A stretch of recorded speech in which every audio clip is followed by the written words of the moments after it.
బైబిల్‌లో చెప్పబడిన 3 క్షమాపణ లేని పాపాలు. మొదటిది హెబ్రీ పత్రిక 10వ అధ్యాయము 26, 27 వచనాల్లో చూస్తాము.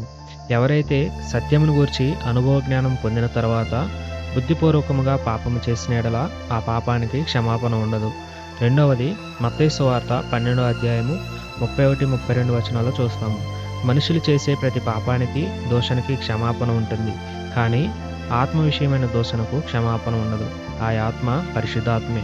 మూడవది యోహాను సువార్త 3:18లో చూస్తాము.